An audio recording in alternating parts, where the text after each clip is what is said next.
A paz do Senhor, meus irmãos, sejam todos muito bem-vindos à lição de número 13 da nossa Escola Bíblica Dominical. Encerrando o nosso trimestre, vamos estar com a lição de número 13. Falando para vocês sobre o sorteio, não foi realizado, porque estou gravando hoje, sábado, à tarde, aos 45 minutos do segundo tempo, porque eu tive ruim de saúde, peguei dengue, gripe e não tive condições de gravar antes. E o sorteio ficou para segunda-feira, às 20 horas, ao vivo, nesse canal. Nos ajude compartilhando, se inscrevendo, comentando. Deixe seu comentário, sua pergunta e assim você vai estar contribuindo para a divulgação do canal da EBD. Vamos começar a nossa lição com uma oração? Feche seus olhos e ore junto comigo. Senhor Jesus, Pai eterno, Deus de maravilha, mais uma vez estamos aqui na Tua presença, Senhor, para aprendermos sobre a Tua palavra, Senhor. Dar-nos, Senhor, direção do Teu Espírito Santo, guia nossa mente, a nossa boca, o coração, Senhor, para que possamos falar a verdade, Senhor. E assim nós possamos, Deus, ensinar e aprender juntamente com os alunos. Pai querido, eu peço sobre a vida de cada professor e professora que no próximo domingo estará lecionando. Deus, ajuda-os, fortalece no poder do Teu Espírito Santo. Assim nós oramos em nome do Senhor Jesus. E quem concorda diz amém. Que maravilha. Vamos para a nossa lição de número 13, o poder de Deus na missão da igreja.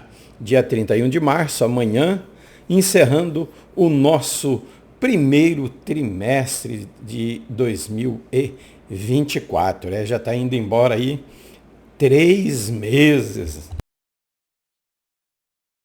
Ainda estou um pouquinho ruim da garganta, mas nós estamos aqui para falar igualmente, né? Se for esperar sarar 100%, vai demorar um pouquinho mais.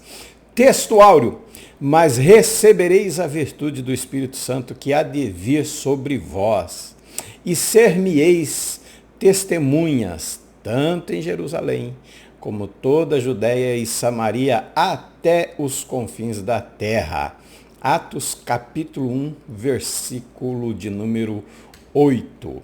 Verdade prática diz o seguinte: o Espírito Santo é a força motriz que movimenta a igreja. Sem o poder do Espírito, a igreja é incapaz de cumprir a sua missão. Nós somos incapazes, sem o Espírito Santo, de cumprir essa missão que nos foi dada. Então nós necessitamos do Espírito Santo. Vamos à nossa palavra-chave. Nesta semana nós vamos falar sobre o Espírito Santo, o poder de Deus na igreja. Revestimento é vestir-se novamente, ato, o efeito de revestir para o quê? Proteger. Dentro de 2 Coríntios, capítulo 5 e versículo 2, tem a palavra ependuomai, quer dizer, tenho sobre, como uma vestimenta, meio, eu me coloco além disso. Então, além dessa roupa que eu estou vestindo, eu me revisto com outra, da mesma forma, além da força física que eu tenho, além da capacidade humana, falando humana, além de tudo que eu tenho, eu preciso ir além disso, quer dizer, me revestir do Espírito Santo. Nosso objetivo, os 3 objetivos da lição: refletir acerca da doutrina bíblica do Espírito Santo, analisar as diferentes perspectivas da capacitação do Espírito Santo à sua igreja, pensar no Espírito Santo como principal impulsionador da obra missionária. Vamos fazer uma pequena introdução, quer dizer, meio longa, a aula hoje é longa, tá? Mas aguente, assiste, eu vou colocar o playlist depois, você pode assistir os pontos que você onde parou, enfim, vou facilitar para que você não perca esta aula. Maravilha? O Espírito de Deus pairava sobre a face das águas. Gênesis 1 e 1. Mas o que isso tem a ver com a lição de hoje? Qual é o objetivo seu? Vou mostrar para vocês. Que se nós entendêssemos Gênesis capítulo 1, se nós estudássemos a fundo, profundamente, mergulhássemos em Gênesis capítulo 1, nós entenderíamos até o processo da criação do universo. Mas, como não é possível nesse momento, vamos pegar apenas o versículo 1 e 2. Entendemos que pelo texto áureo, o livro de Atos deixa muito claro que a vida e a missão da igreja é impossível. A verdade prática vai trazer isso também. Sem o envolvimento ativo do Espírito Santo. Hoje eu não trouxe, comigo a minha Bíblia King James, eu estou aqui com a minha Bíblia digital que é no celular. Então, Mateus capítulo 3, versículo 16, quando Jesus é batizado, ele é impulsionado para o deserto. 3:16 vai dizer o seguinte: e sendo Jesus batizado, logo saiu da água, eis que lhe abriram os céus e o Espírito de Deus descendo como pomba vindo sobre ele. Ele foi impulsionado, ele foi levado ao deserto. Mas nós vemos que sem o envolvimento do Espírito Santo é impossível a igreja realizar a sua missão. A igreja é vista primeiramente em Atos, durante a sua espera para receber a unção do Espírito Santo. Lucas 24:49, Jesus fala: eu lhes envio a promessa de meu Pai, mas fiquem na cidade até serem o quê?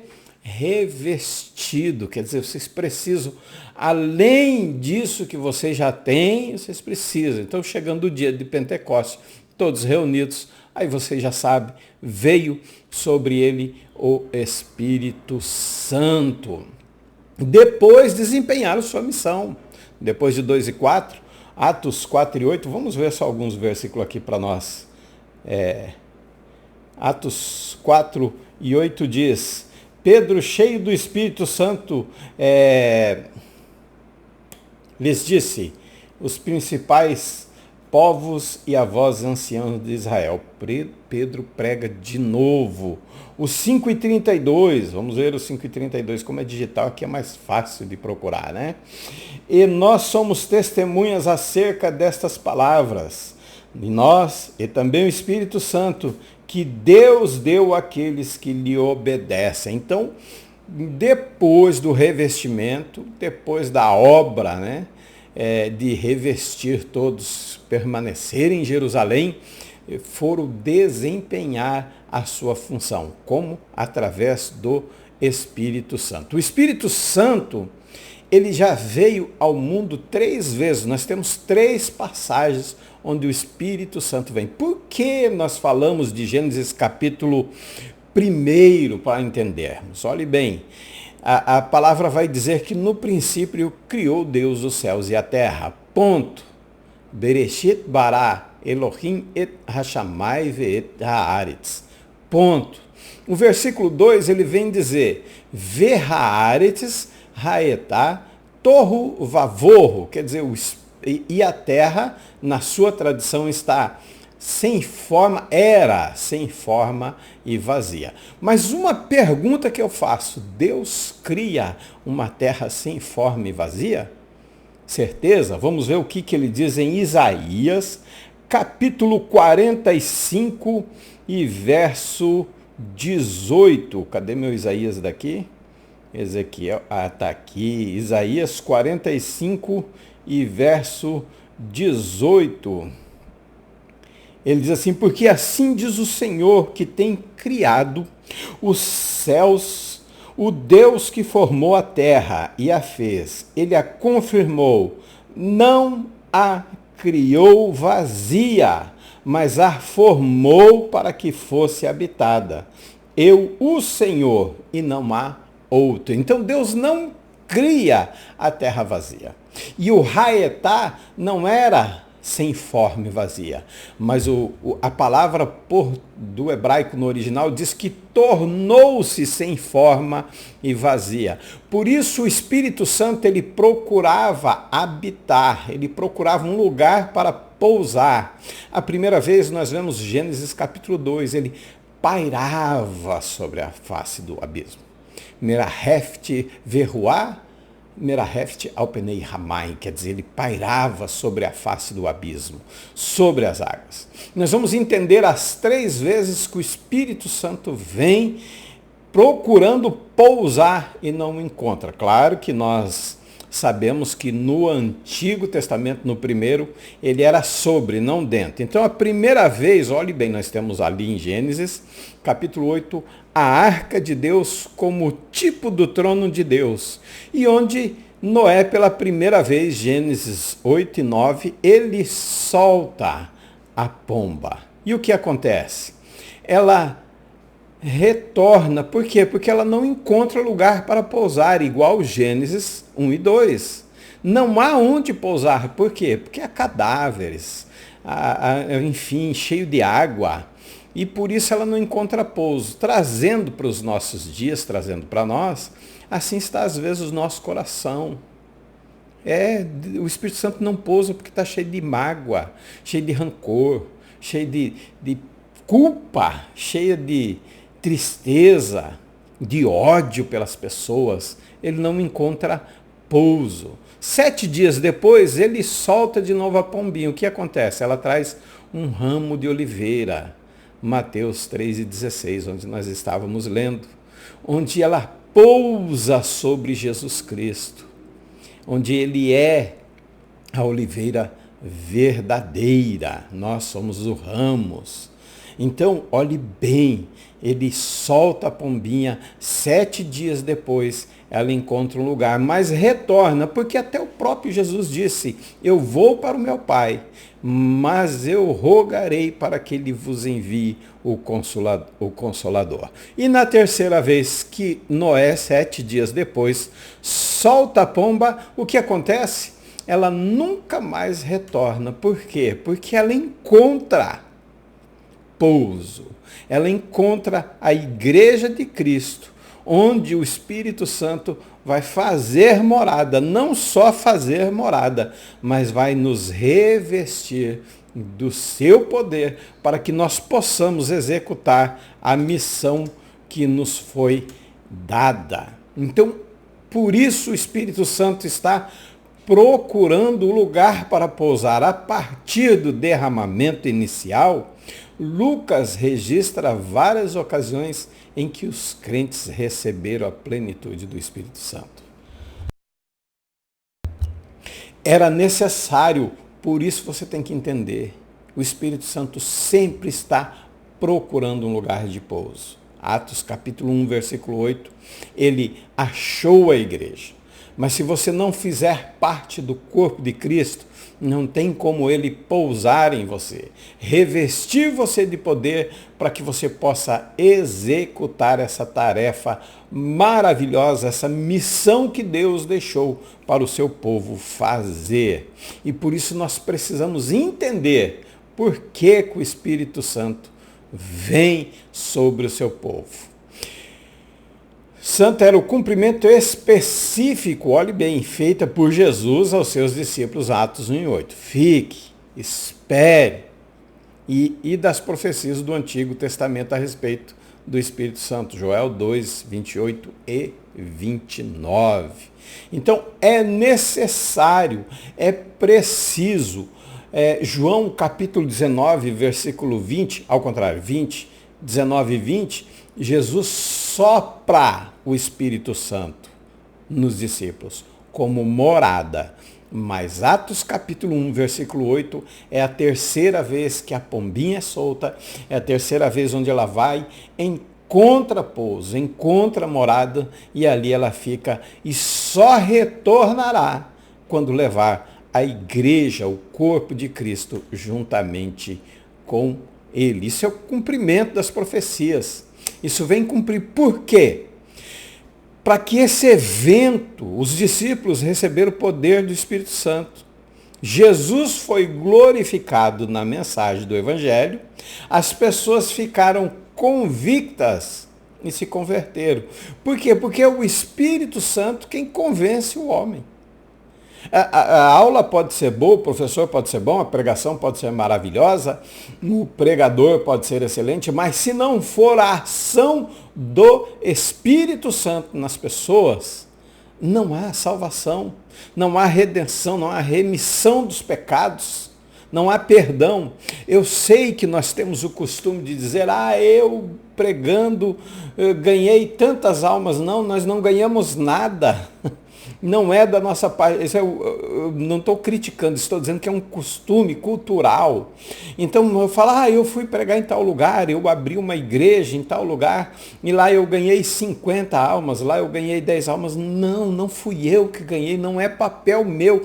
O meu papel é ser revestido do Espírito Santo e pregar o Evangelho. Agora, convencer e ganhar o homem para Jesus não é nosso papel, é só nós fazermos discípulo. Olha o que diz Mateus capítulo 10 e 22.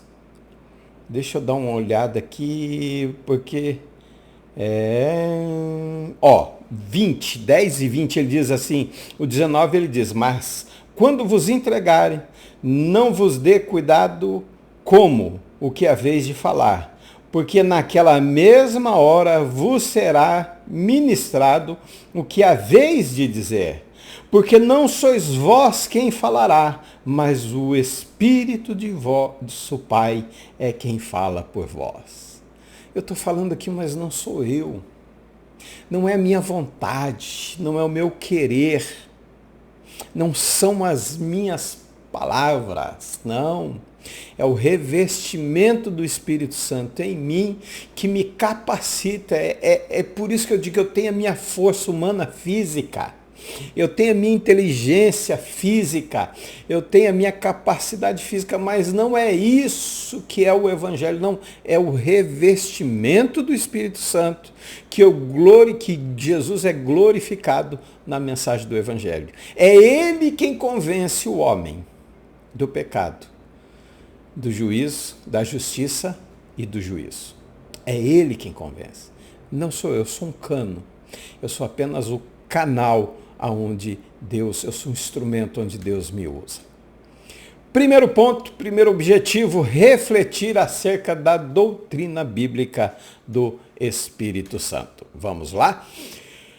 Ponto de número 1, um ensino revelado em Lucas, nos escritos de Lucas, tanto no Evangelho. Hoje diferente, deixa eu falar aqui, hoje eu vou comentar a lição. Apesar de eu apresentar os objetivos, hoje nós vamos comentar essa lição. Na sua lição está assim, tanto o Evangelho de Lucas quanto o livro de Atos, ambos escritos por ele mesmo, revelam o ministério do Espírito Santo na vida de Jesus e da primeira igreja com uma necessidade imperiosa. Não tem como acontecer a obra sem o Espírito Santo em nossas vidas. E Lucas escreve sobre isso. É uma ênfase dada pelo evangelista ao ministério do Espírito Santo, ao trabalho dele na vida de Jesus, na história da igreja primitiva. Ele começa agindo em Jesus e depois ele é dado sobre todo o corpo de Cristo, a igreja. Então, Lucas faz essa observação importante na nossa vida. Ministério de Jesus. Nós vemos que o Espírito Santo desempenha um papel crucial desde o seu nascimento. Desde quando Jesus foi nascer, que ele visita Maria e diz, olha, do seu ventre. Mas é impossível. Não, mas olha, ele vai te cobrir com a mão e o Espírito Santo vai fazer a obra que tem que ser feita. Então, ele é o agente que guia, capacita, que sustenta Jesus, ele é o elo entre Deus, Pai e o Filho, para que ele possa desenvolver o seu ministério, para cumprir a sua missão na terra. Em Atos dos Apóstolos, escrito por Lucas, nós vemos o Espírito Santo está aí como uma força motriz por trás da expansão do Evangelho. A igreja crescia quando, nós vamos falar mais para frente, mas podemos comentar agora também, quando Ananias e Safira se apresentam a Pedro, o que acontece? Ele diz, não mentiste a mim, mas ao Espírito. Quando Pedro, ele não prega, muitos falam da pregação, eu vejo ali um estudo, ele traz um ensinamento de como deveria acontecer e como está acontecendo, como foi dito e como está sendo cumprido. Por quê? Através do Espírito Santo. Porque o Pedro antes era, Senhor, se precisar entrar na vias de fato, nós entramos por ti. Se precisar ir preso, nós vamos presos. Se tiver que matar, nós matamos, nós morremos por ti. Mas depois do Espírito Santo ele diz, não, varões galileus e os que me ouvem, olha isso que foi predito. Vocês viram? É diferente a ação de Pedro diante do revestimento do Espírito Santo. Na igreja é derramado sobre os discípulos no dia do Pentecoste, capacita-os a testemunhar o poder, com poder e eficácia, e continuamente orientando na propagação do Evangelho. Atos 13, ali estavam os profetas, e eles são... e o Espírito Santo diz, separai-me a Paulo e a Barnabé. Paulo e Barnabé, como quer sair? Não, olha, não é por aí, não vai para lá, não, eu quero, ajuda-nos, passa a Macedônia e ajuda-nos. Então, olha, é por isso que quando nós somos revestidos, nós sabemos o que fazer, nós sabemos para onde ir. Então, o ministério da igreja primitiva, ele era moldado, direcionado pelo Espírito Santo, não por outras coisas. Não vou entrar no detalhe agora, vamos mais para frente e nós falaremos disso. Necessidade, não é que precisava do Espírito Santo, não, eu preciso de Jesus. O ser humano precisa de Jesus, mas ele não quer, porque ainda ele precisa. Mas chega um ponto da vida do ser humano onde ele necessita, daí ele não tem para onde fugir. Então, Lucas ele vem retratar o ministério do Espírito Santo como uma necessidade vital para a igreja. Sem a presença, sem atuação, não há a mínima possibilidade da missão da igreja ser cumprida. Por quê? Eu posso falar bonito, eu posso conhecer o hebraico, eu posso conhecer o grego, eu posso ser formado em teologia, enfim, eu posso ter muitos cursos, mas não é o suficiente para convencer o homem do pecado, da justiça e do juízo. Não, isso não é um convencimento humano e não pode ser da minha parte. Então, por isso é uma necessidade imperiosa o Espírito Santo na igreja. A doutrina do Espírito Santo é essencial. Nós deveríamos ter nos nossos cultos um ensinamento, uma doutrina, um doutrinamento melhor sobre a ação do Espírito Santo nas pessoas, a ação do Espírito Santo na igreja, a ação do Espírito Santo na vida do crente. Entender o que é a doutrina do Espírito Santo, para que a dinâmica da vida cristã e a missão da igreja seja possível. E para que nós tenhamos também do Espírito Santo entendimento do que ele quer, discernimento do Espírito Santo. Então aqui apenas alguns aspectos que podem ser explorados considerando a ênfase de Lucas na doutrina do Espírito Santo. Isso é só o começo de toda uma matéria onde nós poderíamos ter uma revista da Escola Bíblica Dominical somente sobre a doutrina do Espírito Santo. Com esse ensino, eu sempre vou encerrar agora os pontos com uma pergunta. Como esse ensino sobre o Espírito Santo impacta a sua compreensão da vida cristã e do papel da igreja de hoje? Medite, pense nessa pergunta. Como que esse ensino impacta a sua compreensão na vida cristã e o papel da igreja de hoje? Vamos para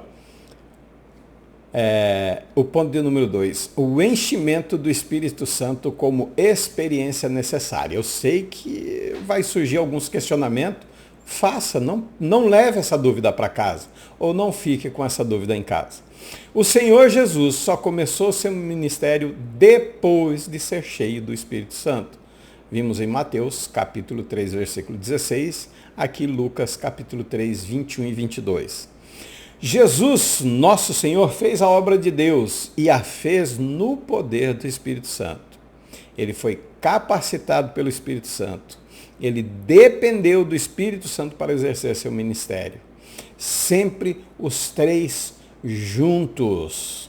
Quando Jesus ora pelos discípulos, em João 17 faz a oração, ele diz para que eles estejam em mim, eu neles, eu no Pai e o Pai em mim, enfim, é uma ação só. Pode ser 3 pessoas, 3 deuses não, né? Mas pode ser 3 pessoas, pode ser 3 almas, mas a intenção, o trabalho é um só. Então Jesus, através do Espírito Santo, ele realiza o que o Pai propôs para ele, a ponto de quando ele chega no Getsêmani, ele diz: passa de mim, todavia foi o que? É sua vontade.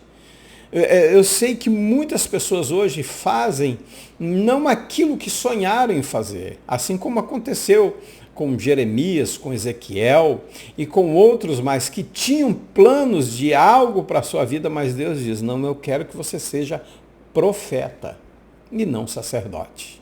Então, da mesma forma, o Espírito Santo ele vem nos capacitar. Nós precisamos dessa experiência de ser cheios do Espírito para realizarmos a obra de Deus na face da terra. O segundo ponto, ele ressalta a importância. Se nós não formos cheios, e você vai entender no final desse ponto, do ponto 1, doutrina do Espírito Santo, segundo o Evangelho de Lucas, você vai entender o que é ser cheio do Espírito Santo. Então, o Espírito Santo como uma experiência necessária, tanto para Jesus quanto para nós. Porque ele disse: eu vou e enviarei, e ele vos fará lembrar, ele vai guiar em toda a verdade. Então é uma necessidade também extrema para nós sermos cheios do Espírito Santo. Lucas destaca que Jesus foi cheio do Espírito Santo. Esse evento ocorreu no batismo. João, olhe bem a ação de João, capítulo 1, você lê, você vai ver que João não conhecia Jesus. Capítulo 1 de João, versículo 33, se não me falha a memória. Ele diz ali: eu não o conhecia. Ele diz assim: este é aquele do qual disse: após mim vem um homem que é antes de mim, porque foi primeiro do que eu. João 1:30. E o 31 diz assim: eu não o conhecia, mas para que ele fosse manifestado a Israel, vim eu. Por isso, batizando com água. E o Espírito Santo, Deus fala com ele: ó, aquele sobre quem o Espírito Santo pousar, esse é Jesus. Olhe bem, ele desce em forma corpórea de uma pomba, uma voz do céu faz a declaração: este é o meu filho em quem me comprazo. Nós precisamos ter o mesmo exemplo de Jesus Cristo para nós. Nós precisamos ser luz do mundo, e essa luz só vem através do Espírito Santo, não mais sobre, mas dentro, morando no nosso coração. É isso que nós precisamos nesse momento. Isso demonstra a necessidade de poder, da orientação, da direção, da capacitação, enfim, de tudo, porque até mesmo para o Filho de Deus, ele identificava com a humanidade e iniciava o seu ministério terreno. Isso, se para Jesus era de suma importância, era também de uma forma necessária.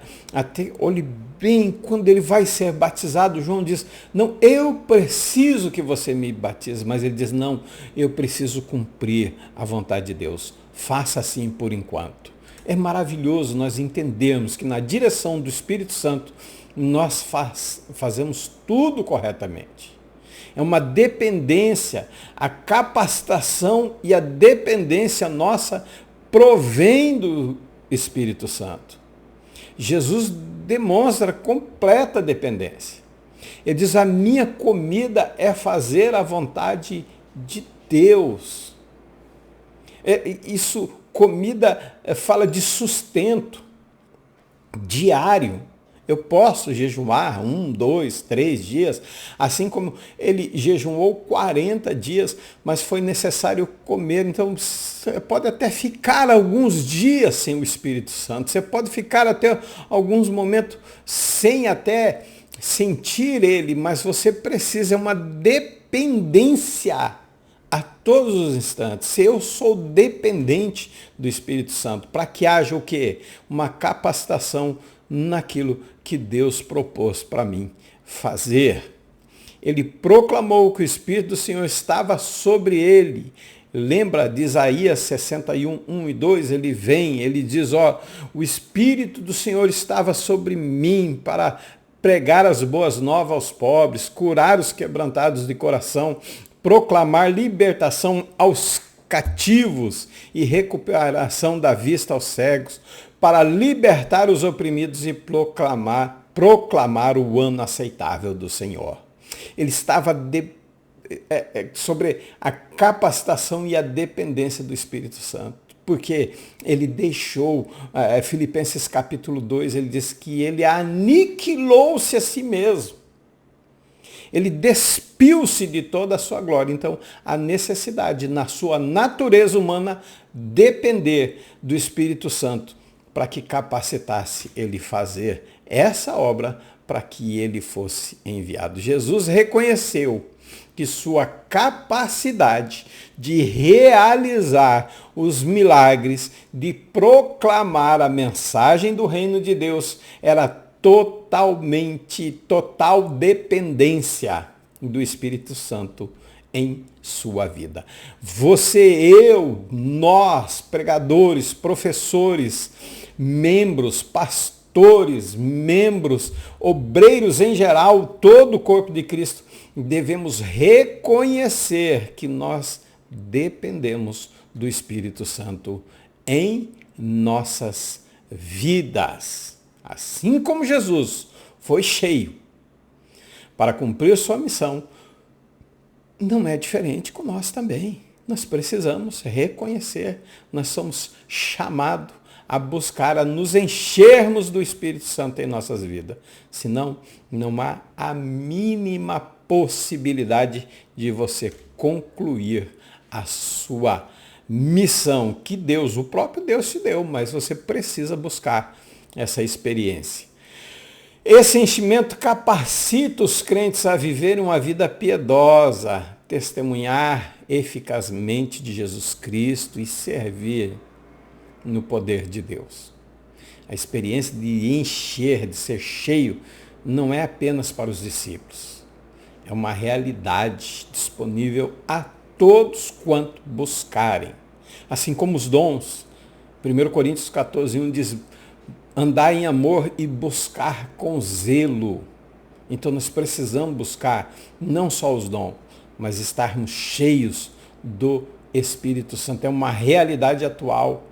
A palavra de Deus, ela é viva e eficaz, ela se renova a cada dia, então serve sim para hoje. Tem que ser executada da mesma forma.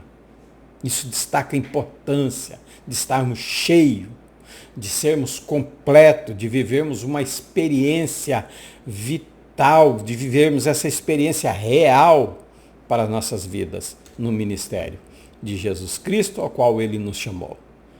Pergunta para você para encerrar. Como você percebe o papel do Espírito Santo em sua própria vida e o ministério? Como que você percebe? Ele está aí? Não está? Ele está agindo? Não está agindo? Como que você percebe? Medite nessa pergunta. Terceiro ponto, o enchimento do Espírito Santo como uma experiência concreta.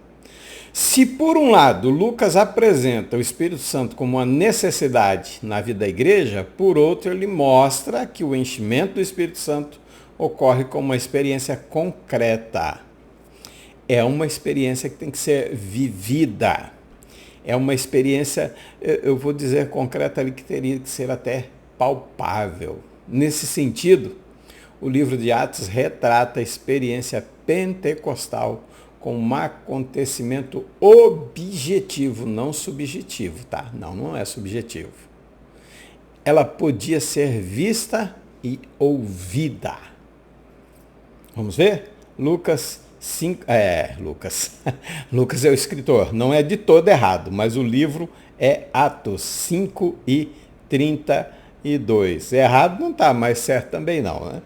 E nós somos testemunha acerca dessas palavras, nós e também o Espírito Santo que Deus deu àqueles que escolheram. Atos capítulo 2, versículo 4 vai dizer que o quê? Como é uma experiência concreta, né? Vamos ver a experiência concreta. E todos começaram a falar noutras línguas. Primeiro, vamos ver o 3. E foram vistas, né? E foram vistas. Visão, viu, concreto, viu. Se apareceu para ver. Línguas repartidas como de fogo, as quais pousaram sobre cada um deles. O 2 veio de repente do céu um som, como foi ouvido. Então, é para ser vista e ouvido. É uma experiência concreta em nós. Eu já tive, antes de ir para esse ponto aqui, em uma terça-feira, quando ainda era o pastor Antônio Neto aqui na Vila C, pastor Jair de Campo Grande, pastor Samuel, o cantor, estava aqui na igreja da Vila C num culto de terça-feira. Eles tinham vindo do congresso no Portal da Foz, do final de semana. E esse pastor Jair, ele disse assim, olha, para saber que sou eu, Deus, que falo contigo, sinta com vocês, com a igreja, né? Sinta agora o meu poder. E eu escutei um trovão dentro da igreja e eu perdi as minhas forças. É uma experiência concreta com o Espírito Santo, o poder de Deus na minha vida. Havia manifestações físicas que se tornavam reais para quem as tinham e visíveis para quem as presenciavam. Eles viram, mas não são todos, né, varões. Como que eles falam no nosso idioma? E um ponto, destaca o enchimento do Espírito Santo como uma experiência concreta na vida do crente, especialmente no livro de Atos, que nós estamos vendo aqui, capítulo 2. E não são todos varões, ele diz assim, todos passaram dizendo uns aos outros, versículo 7, pois que não são galileus todos esses homens que estão falando? Pois como ouvimos em nossa própria língua que somos nascidos. É uma experiência maravilhosa. E nós temos sentido falta dessa experiência na igreja no dia de hoje. A ponto de nós termos que mudar, eu não vou entrar em detalhe, algumas normas. Por quê? Porque está faltando a experiência concreta do Espírito Santo na vida do obreiro, dos crentes, enfim, de todos. É uma experiência pentecostal. Como que eu vou dizer? É palpável. Todos foram cheios de uma maneira perceptível. O Espírito Santo na minha vida, ele não pode passar batido. Eu sei que tem um hino aí que diz, não fique triste, o mundo ainda não viu. Não, mas o mundo precisa ver a ação do Espírito Santo. Ela tem que ser vista, ela tem que ser perceptível na vida do crente. Essa experiência pentecostal não é só do pulinho. Essa experiência pentecostal não é só do aviãozinho para Jesus. Não, ela tem que ser na vida cotidiana do crente. Aquele ali é diferente porque há algo diferente nele. Eles não vão conseguir identificar, mas eu e você, como servo de Deus, nós vamos ver. Não, ele é cheio do Espírito Santo. E eu vou te explicar como que isso vai acontecer na minha e na sua vida. O Espírito Santo desce sobre eles. Línguas de fogo. Começam a falar. capacita a proclamar as maravilhas de Deus. O que antes batia, ia preso e cortava a orelha do outro e fazia da forma, agora ele é diferente, agora ele fala de uma forma diferente. Agora não é mais ele, mas é como diz Mateus 10:20, é o Espírito Santo que fala através dele. Oh, que maravilha! Eu chego a me alegrar numa aula como essa. Nós temos que nos segurar. Manifestações físicas. Não foi simplesmente algo escondido ou intrínseco, quer dizer, dentro, subjetivo. Olha, eu não sei te explicar como é. Não. Olha, é visível, é palpável. Essas manifestações foram audíveis. Foram para aqueles que experimentaram, testemunhar esse evento, e ela é aberta hoje a todos que querem, mas tem que ser buscado. Ela tem que ser procurada, dedicação, é buscar com zelo. É empenho, é negar-se a si mesmo, é tomar a cruz a cada dia. Aí você vai ver manifestações físicas do Espírito Santo sobre você. Não é apenas uma experiência que só eu posso sentir. Não é algo que não é revelado. E não é só revelado no falar em línguas. Não é só revelado no mistério. Não. É tangível na vida dos crentes. É perceptível na vida dos crentes. Precisa ser perceptível na vida dos crentes. Essa é a necessidade.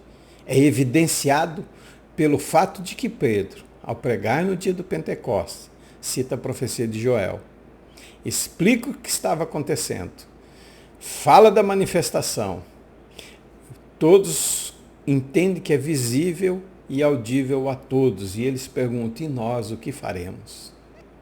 Aí ele diz, arrependei-vos e recebei o Espírito Santo. É uma experiência maravilhosa para os nossos dias também. Testemunho e efeito, através das manifestações visíveis e audíveis, tem um efeito poderoso na pregação, no crescimento. Atos 2:42. Permaneciam na doutrina, permaneciam no partir do pão, na oração, na comunhão, e Deus acrescentava, era crescimento. O testemunho da igreja, através do Espírito Santo, fazia com que as pessoas, que a igreja ia crescendo, as pessoas iam sendo acrescentadas todos os dias aqueles que iam sendo salvos. Isso demonstra que ser cheio do Espírito Santo não é pessoal, mas é um impulso para a missão da igreja.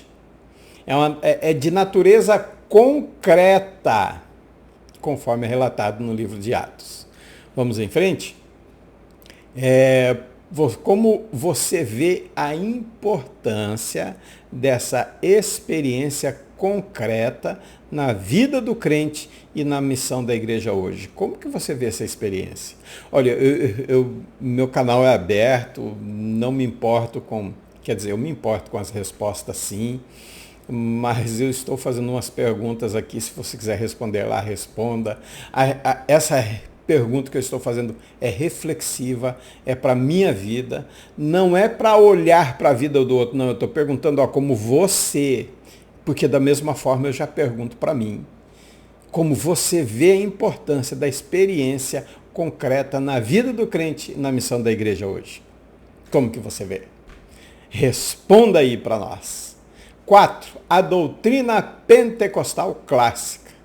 Dentro de seus primórdios, a doutrina pentecostal clássica afirma que o falar em línguas desconhecida é a evidência física inicial do batismo no Espírito Santo. Então, nós, assembleianos, vamos dizer assim, porque eu pertenço à Assembleia de Deus, ele afirma que a certeza do batismo do Espírito Santo, ela vem com o falar em línguas estranhas.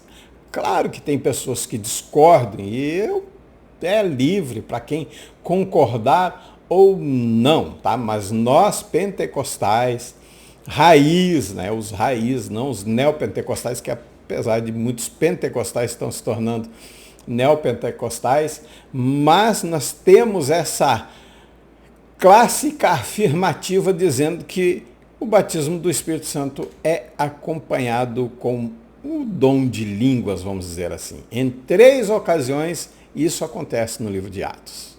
Todos terem experimentados esse fenômeno, essa bênção, esse, enfim, da forma que melhor lhe atrai a narrativa, você receba, eles terem experimentado falar em outras línguas. Essa é a nossa doutrina pentecostal. Esse ponto destaca a doutrina pentecostal clássica. Nós enfatizamos, assim, nós afirmamos, nós temos a nossa base, né? Enfatizamos falar em línguas como evidência inicial do batismo no Espírito Santo. Até para ser obreiro na igreja da Assembleia de Deus, é necessário que ele seja batizado no Espírito Santo com ênfase em línguas estranhas. Parece até uma matéria de faculdade, mas não é, não com ênfase, não. Mas é um sinal de que ele foi batizado no Espírito Santo. A doutrina pentecostal clássica baseia no livro de Atos, onde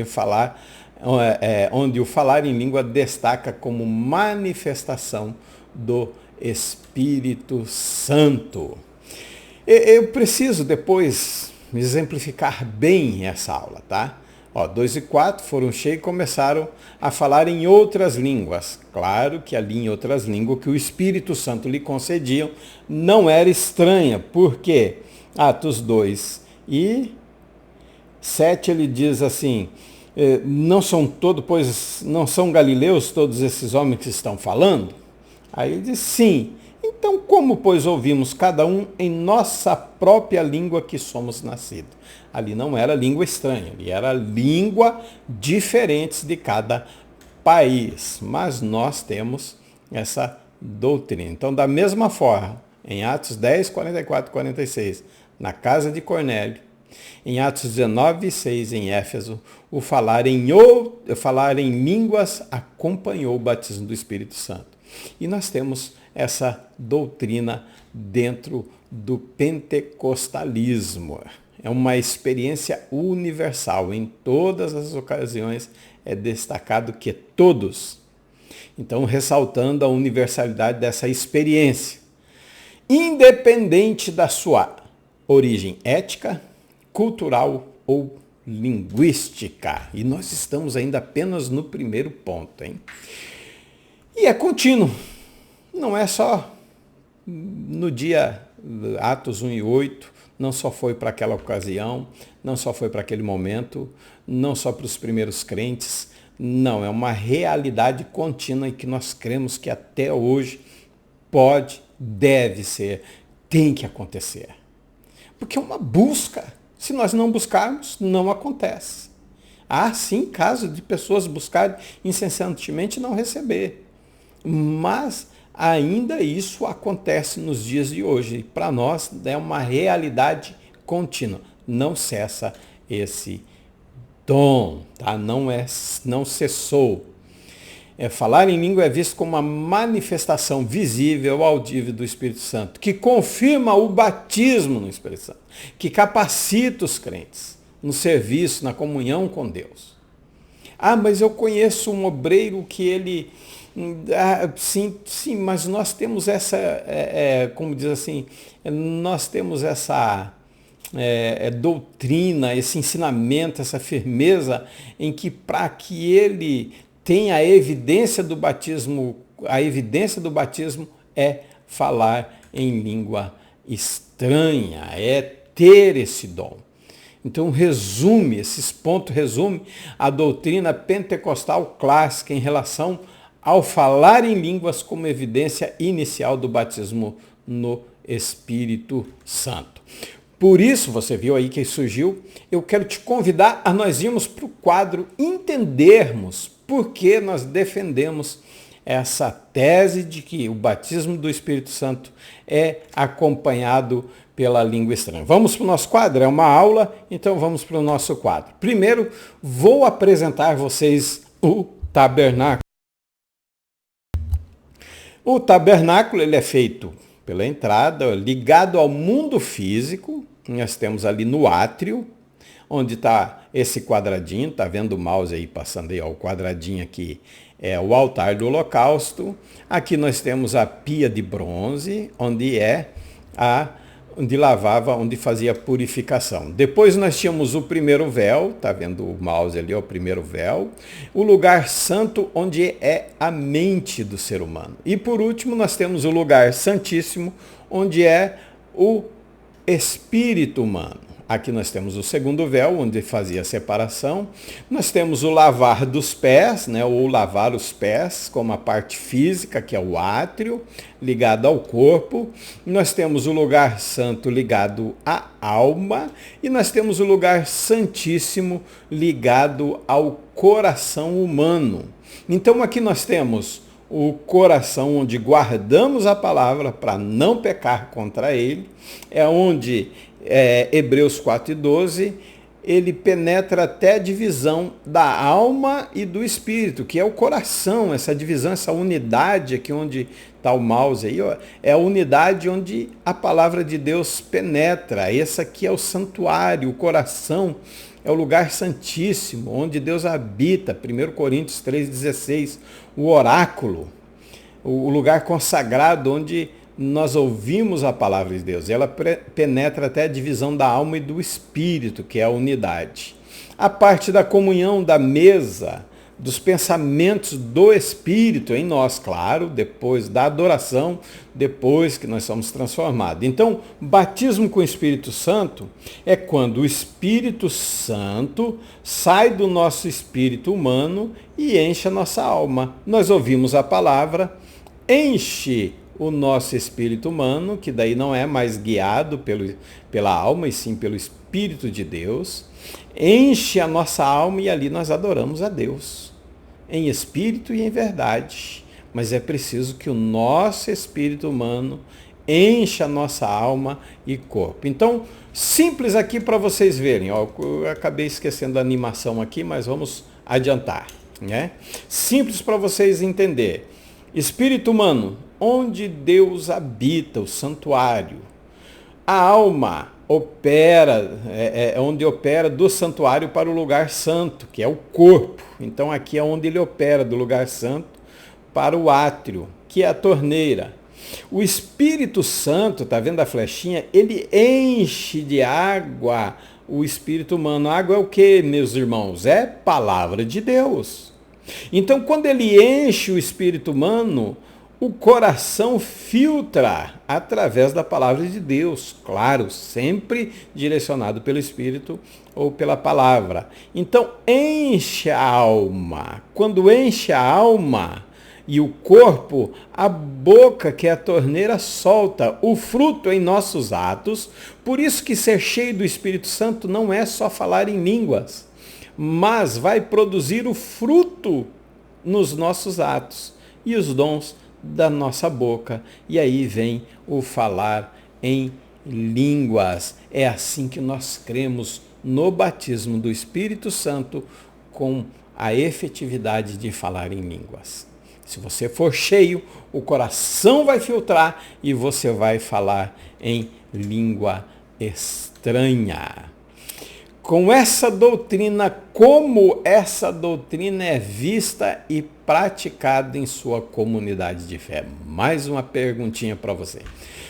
Vamos para o nosso segundo ponto, o Espírito Santo capacitando as testemunhas. Analisar as diferentes perspectivas da capacitação do Espírito Santo na igreja. Olha, aqui eu tenho tempo, aqui você para de assistir, aqui você dá um tempo, vai lá, toma um café, um suco, uma água. Mas na aula você tem 50 minutos para expor esses assuntos, viu? Não vai passar 50, 55 minutos, tá bom? Vamos em frente. o Espírito Santo capacitando as testemunhas. No livro de Atos é possível perceber o ensino da capacitação do Espírito Santo sob diferentes perspectivas. Primeiramente, o Espírito Santo capacitando líderes, né? Vocês sabem que eu não gosto muito dessa palavra livre, ia colocar obreiros, mas resolvi deixar assim. Atos 4:33, vamos lá? Diz assim, e os apóstolos davam com grande poder testemunho da ressurreição do Senhor Jesus e de todos, em todos eles havia abundante graça. Meu irmão, é só através do Espírito Santo para você falar com graça. Fora isso, é um mero discurso, é uma falatória de palavras onde vão achar bonita a minha voz, que não é o meu caso, vão achar bonitas as palavras, vão achar bonito o jeito, mas não precisa ter, olha, ele diz, olha que maravilha, e em todos eles havia abundante graça, é o Espírito Santo enchendo de graça, é ser cheio, para que quando eu abrir a torneira do filtro, você possa sentir a graça de Deus na sua vida.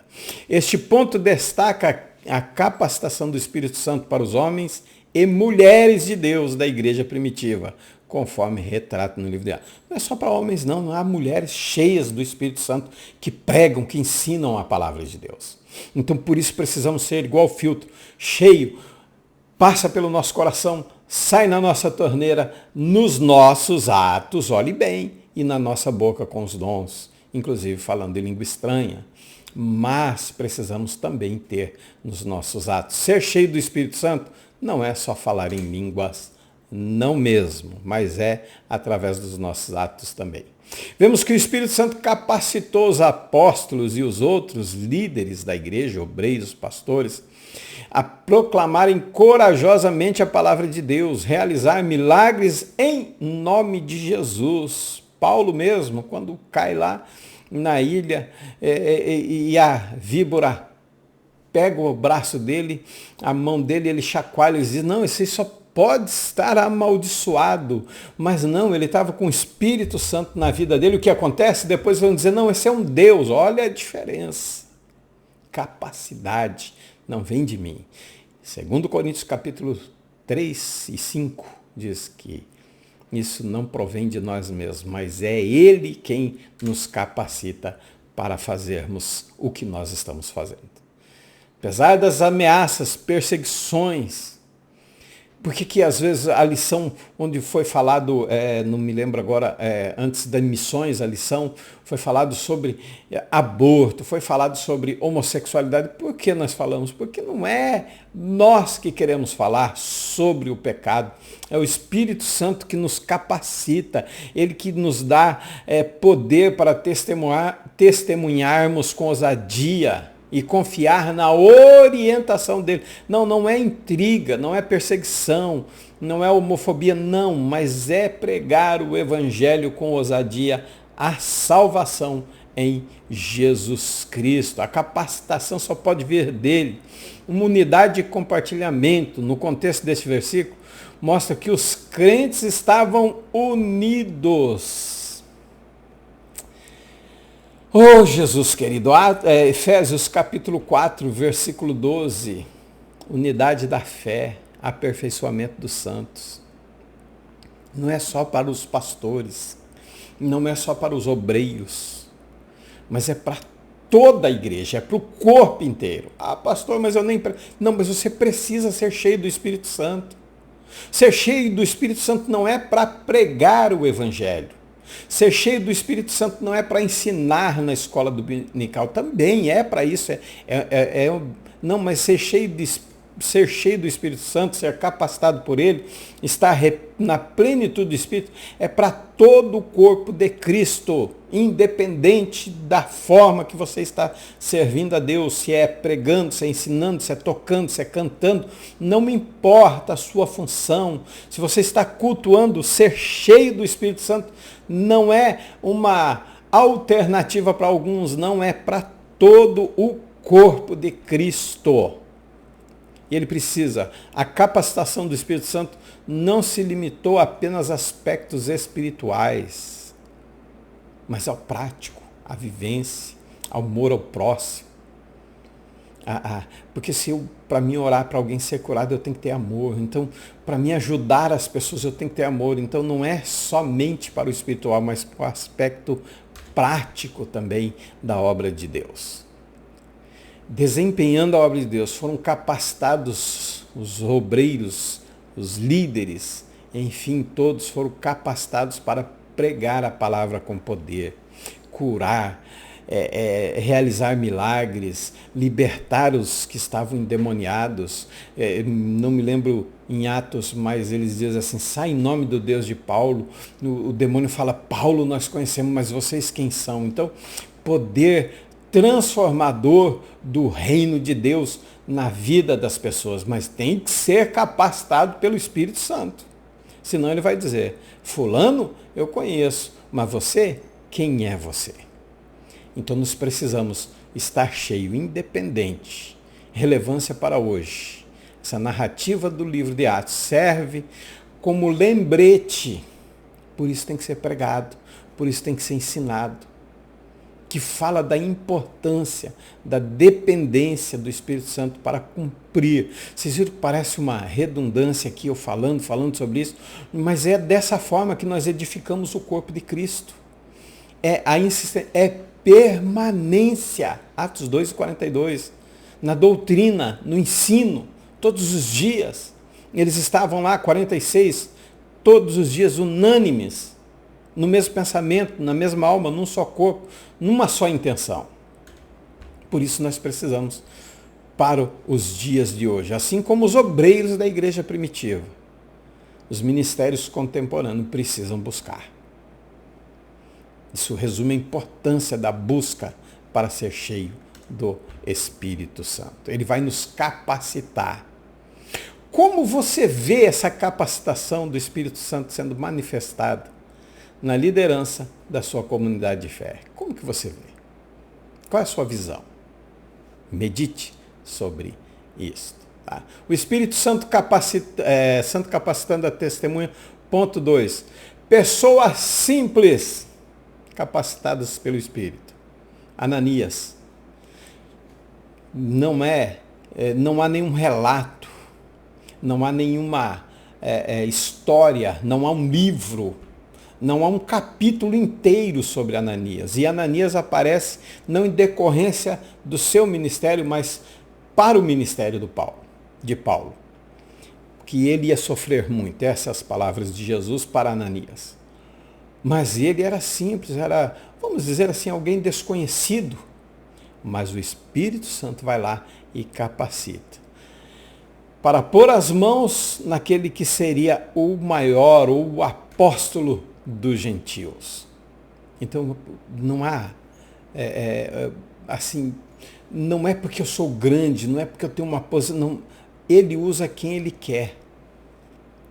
Ele usa da forma que ele quer. Ele usa do jeito que ele quer. Ele usa quem ele quer, independente, tanto de cargo, posição social, posição ministerial, posição financeira, não importa. O Espírito Santo capacita quem ele quer, da forma que ele quer e quando ele quer. Ananias era descrito um discípulo de Damasco, uma figura relativamente desconhecida. Não era alguém conhecidíssimo, não. Ele era alguém desconhecido dentro desse contexto, mas o Espírito Santo foi lá e capacitou ele para essa importância. Eu estou aqui, claro, por causa que Paulo recebeu essa missão e cumpriu, mas eu estou aqui por causa de Ananias, que foi lá e impôs a mão, senão Deus ia escolher outro, eu estaria aqui por causa de João, que foi e pôs a mão sobre Paulo, não, mas Ananias cumpriu e assim Paulo pôde fazer a sua missão. Chamado e obediência. É difícil, né? Deus chama em uma visão para ir à casa de Judas, na rua direita, a procurar por Saulo. Apesar das preocupações iniciais, Ananias obedece. E uma vez eu até falei e volto a falar, eu imagino Ananias. Ananias, Senhor, opa, pronto para fazer a tua vontade. Estou aqui à disposição, Senhor. Rinene, ele deve ter dito. Vamos conjecturar assim. Mas quando explica para ele o que ele tem que fazer, a sua missão, aí ele diz, não, o senhor conhece. Eu até imagino ele dizendo, o senhor não conhece Paulo, não? Ele vai pegar e vai cortar o meu pescoço fora. Não, senhor, não tem outra coisa para mim fazer. Ele diz, não, mas é essa. Mas como que eu vou lá? O Espírito Santo vai com você. Olha que maravilha. Ah, não, com o Espírito Santo eu vou. Se ele vai comigo, eu vou. Irmãos, pensa num homem que tem medo de pregar. Pensa num homem que tem medo de dar aula. Chama-se Rivanildo de Faria. Mas eu preciso obedecer. E o que eu faço não é porque eu sou bom, não é porque eu sou melhor. Não, é porque o Espírito Santo está junto comigo. Porque até nem conhecido eu sou. Mas o Espírito Santo nos capacita a fazer a obra de, não só eu, mas muitos outros também. Imposição de mãos. Quando Ananim põe a mão, Saulo recupera a visão, é batizado no Espírito. Demonstração do poder do Espírito Santo. Como estão as nossas mãos para colocarmos, para receber o Espírito Santo, ser batizado, ser cheio, capacitar esses homens e mulheres de Deus a fazerem essa obra maravilhosa. Como que está? Como que estamos diante de Deus, do Espírito Santo, da imposição de mão para batizarmos com o Espírito Santo?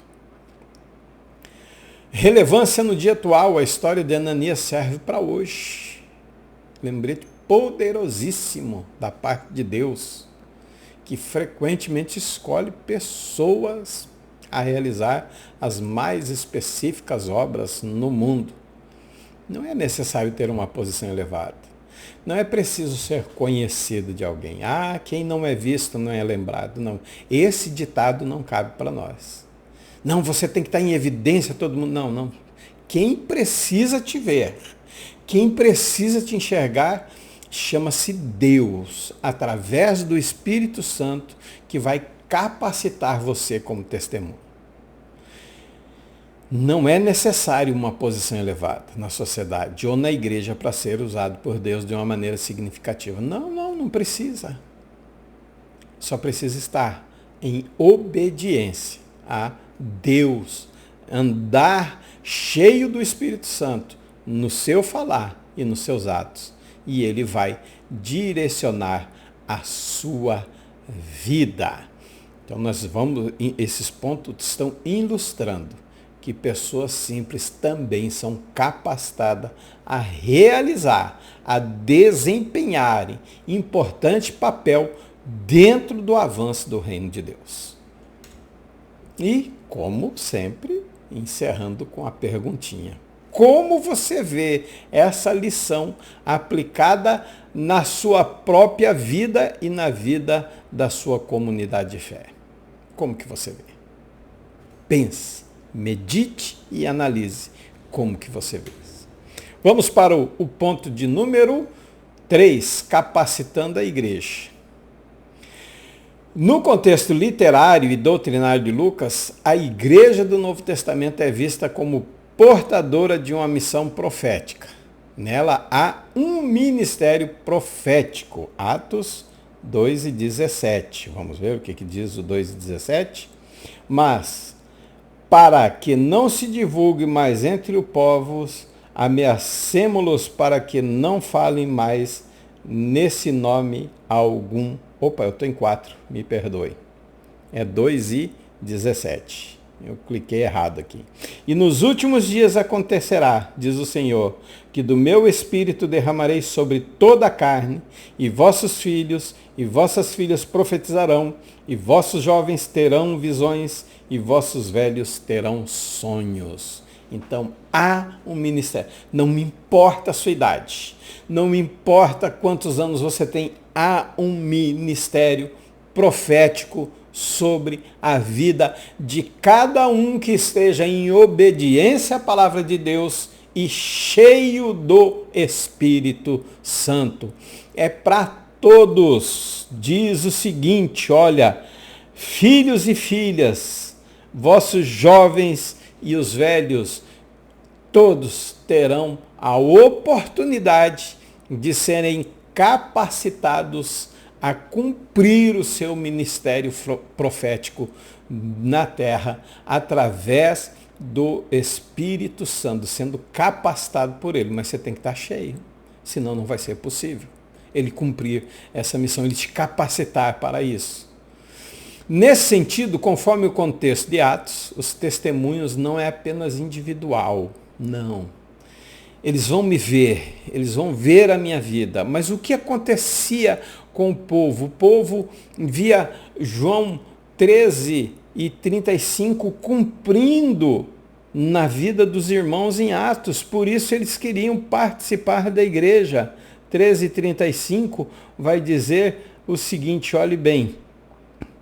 Nisto todos conhecerão, todos fora, que sois meus discípulos, se amardes uns aos outros.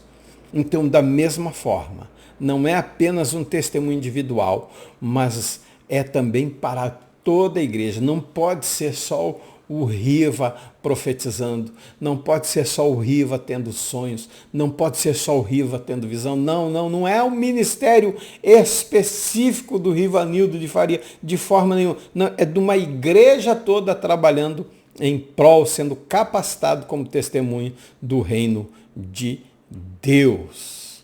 Destaca a capacitação para toda a igreja. Não é isolado, não é individualista, não é como não me veio a palavra na mente, não é exclusivista para uma pessoa, lembrei da palavra agora, não é exclusivo de uma pessoa, não é de uma comunidade inteira.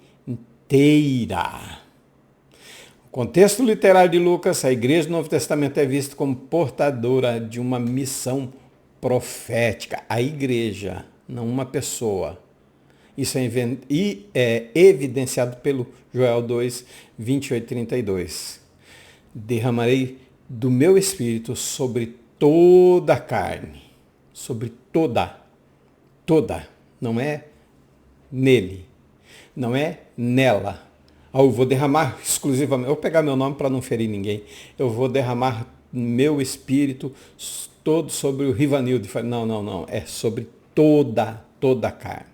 Indiferente de etnias, de posição social, indiferente de posição ministerial. É toda. É para toda a comunidade de fé. Não é para apenas líderes, não é indivíduos específicos. Há sim ministérios específicos para pessoas específicas, mas é para todos. Não é para uma só pessoa, para um só nível. Não. É para toda a igreja, todo o corpo de Cristo precisa testemunhar. Então Pedro cita a profecia de Joel, ele enfatiza que esse ministério é para todos. Ele diz, olha, visões, sonhos, a família toda na presença de Deus. Vamos em frente. Isso mostra a capacitação não é limitada a uma elite. Não é porque eu oro mais, não é porque eu jejuo mais, eu consigo. Claro que isso leva. E eu recebendo esses dons, eu tendo esse ministério profético, não me torna mais santo do que os outros. Eu não sou melhor, eu sou tão igual quanto os outros que não possuem aquilo que eu tenho. Não me torna uma elite espiritual. Não existe uma elite espiritual diante de Deus. Não. Existe uma igreja com todos os dons, como ele diz em Coríntios, Paulo diz em 1 Coríntios, e nenhum dom vos falta. Então toda a igreja era usada na presença de Deus para testemunhar sobre o reino de Deus na terra.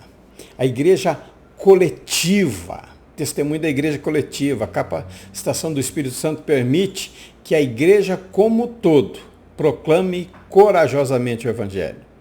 Sirvam aos outros com amor. demonstre os valores do reino de Deus na sociedade. Então, se nós proclamarmos o evangelho, qual que é o evangelho? É para salvação, é amar o próximo como a ti mesmo. Se nós servimos os outros com amor, então a sociedade vai ver esse valor do reino na comunidade cristã e vai dizer, eu quero fazer parte. E assim vai ser acrescentado a cada dia, como acontecia na igreja primitiva.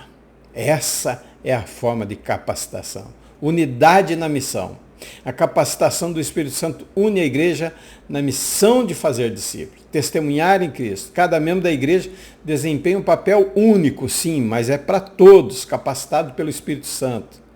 Nós trabalhando junto em unidade para cumprir a grande comissão. É individual, é como eu falei, há muitos dons, mas um só Senhor, um só Espírito, que Ele dá a cada um conforme a medida que Ele quer, conforme Ele queira que essa pessoa seja usada no reino de Deus. Ressalta esses pontos, ressalta a importância da capacitação do Espírito Santo, não só para indivíduos isolados, mas para todo o corpo, para que essa obra seja realizada completa. Pergunta para você. Como você vê essa capacitação manifestada na vida da sua comunidade de fé e na realização da minha igreja?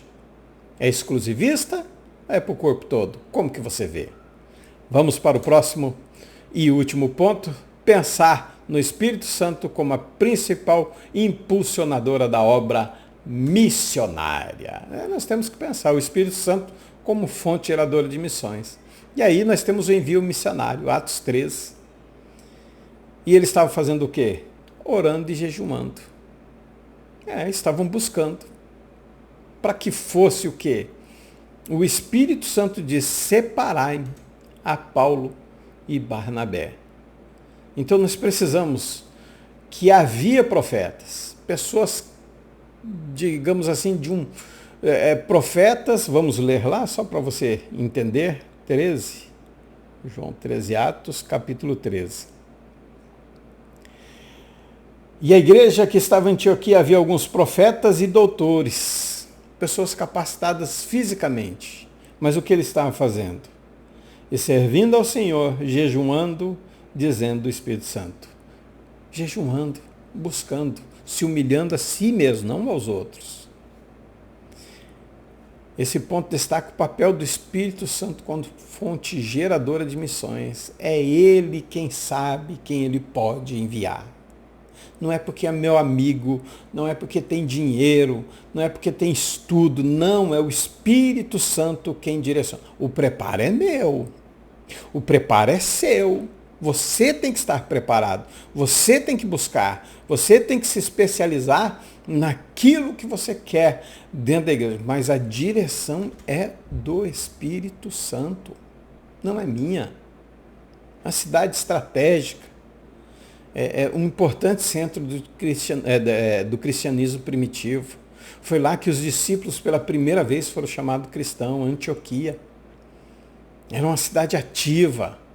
E o Espírito Santo vai usar Paulo e Barnabé para fazer missão naquele lugar. A igreja de Antioquia era multiétnica, vibrante. E o Espírito Santo estava ativo ali no meio. Por quê? Porque ele quem envia os missionários. Então o Espírito Santo que é uma fonte, não só a força motriz, mas a fonte geradora de missões. É ele quem direciona. Participação ativa. Os profetas eram instrumento para discernir a vontade de Deus e dar orientação à igreja. Eles próprios eram direcionados pelo Espírito Santo. Dá uma olhadinha nesse ponto aqui. Comissão missionária sobre a direção do Espírito Santo. A igreja em Antioquia jejuou, orou, impôs as mãos.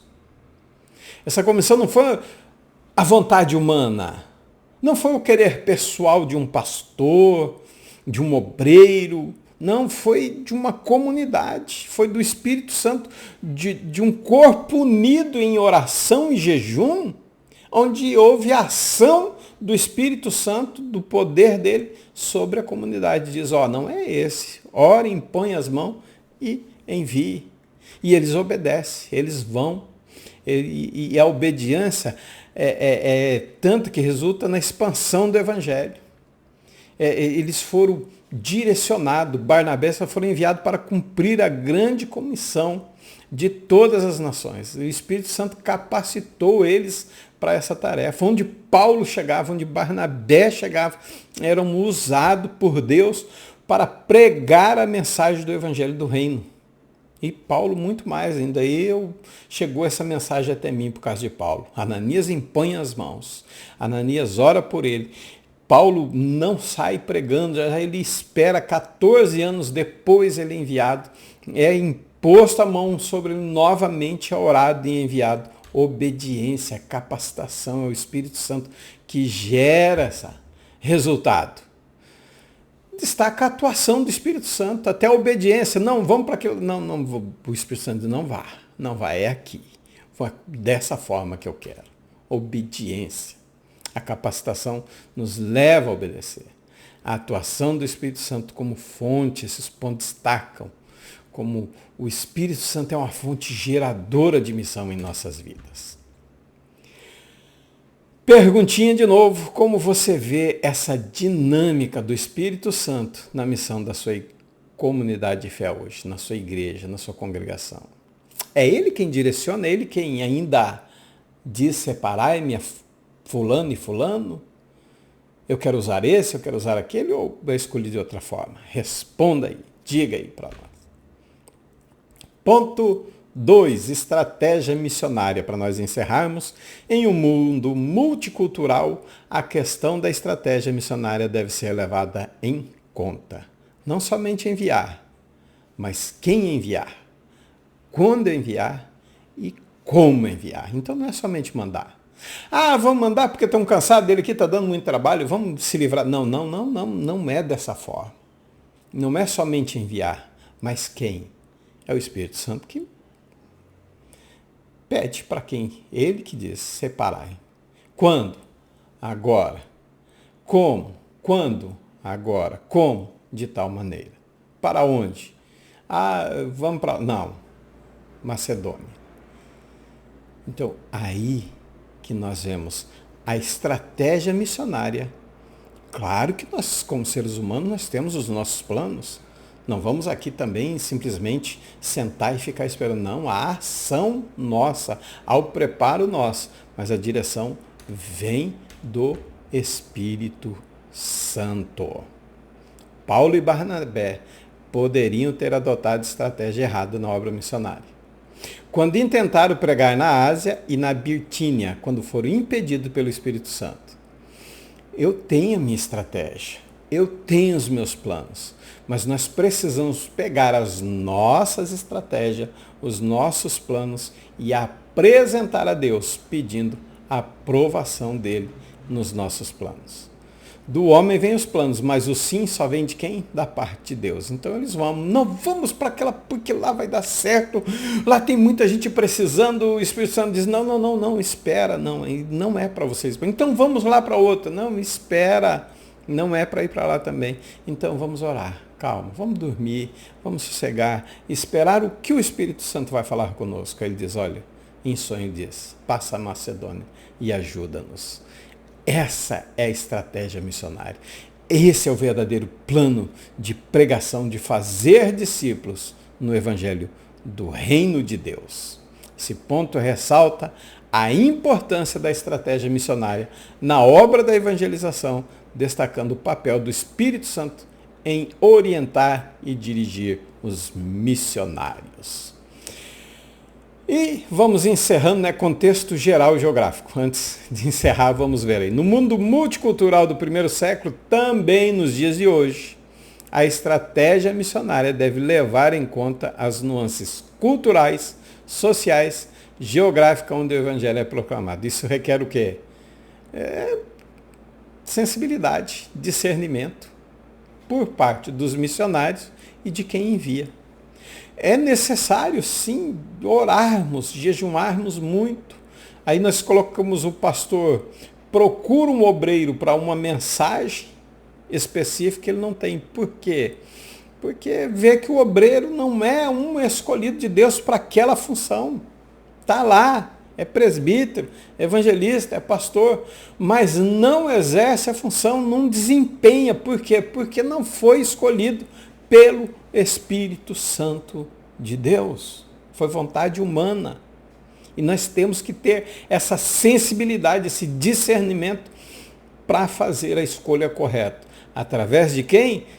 Do amado Espírito Santo. Nós temos que conhecer o contexto cultural e o geográfico. Sim, a cultura, a sociedade, as regiões onde vai ser proclamado. Mas, por isso que nós precisamos desse discernimento, para enviar a pessoa correta ao lugar correto, para a missão correta. Não é só enviar, mas é quem enviar e quando enviar.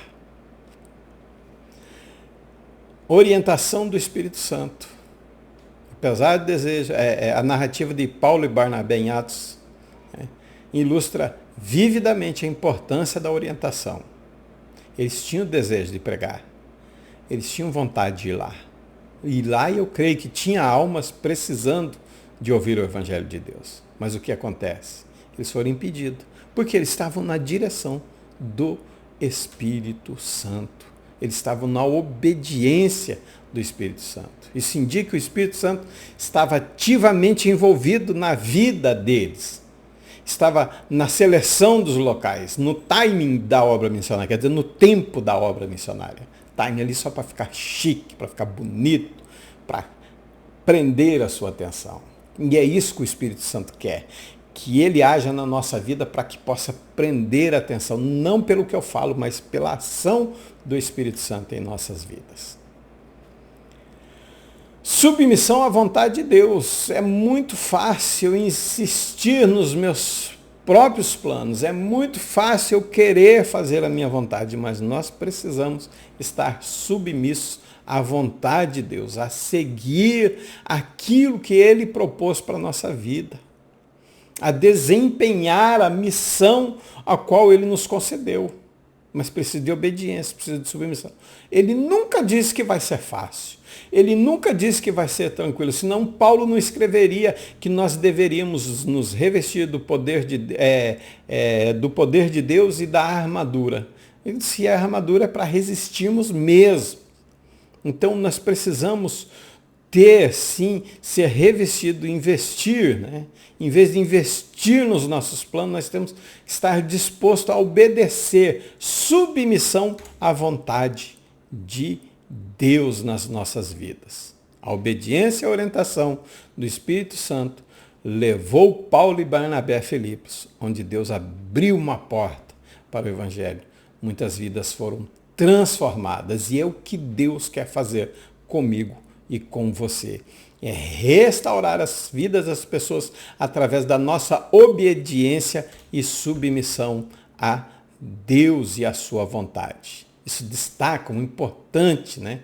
Confiar na sabedoria, na orientação, mesmo quando tudo parece, digamos, perdido, diferente, não é aquilo que a gente esperava, não é aquilo que a gente quer, não é da forma que nós gostaríamos, mas precisamos investir na obediência e submissão a Deus, através de quem? Do Espírito Santo.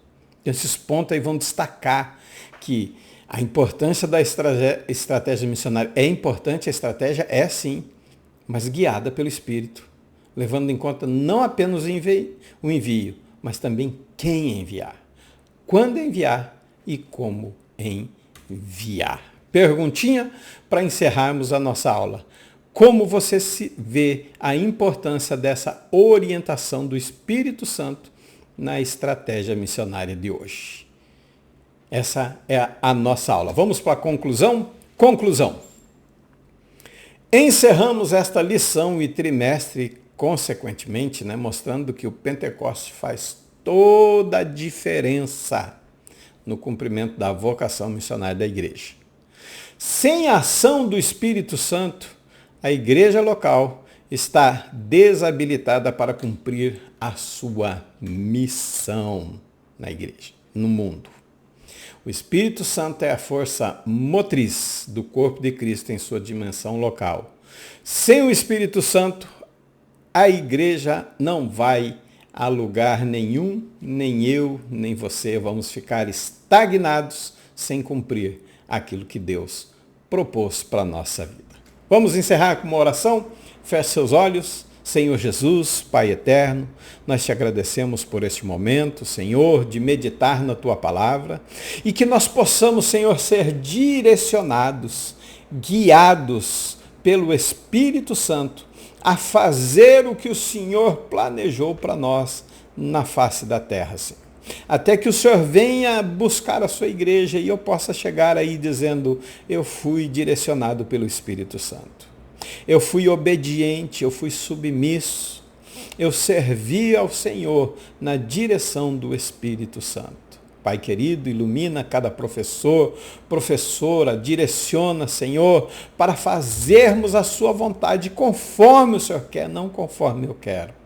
Assim eu oro, Senhor, pedindo do teu Espírito Santo para as nossas vidas em todos os momentos. É a nossa oração que fazemos em nome do Senhor Jesus e quem concorda diz amém. Que Deus abençoe a sua vida. Shalom Vraha. Fiquem todos na paz do Senhor Jesus.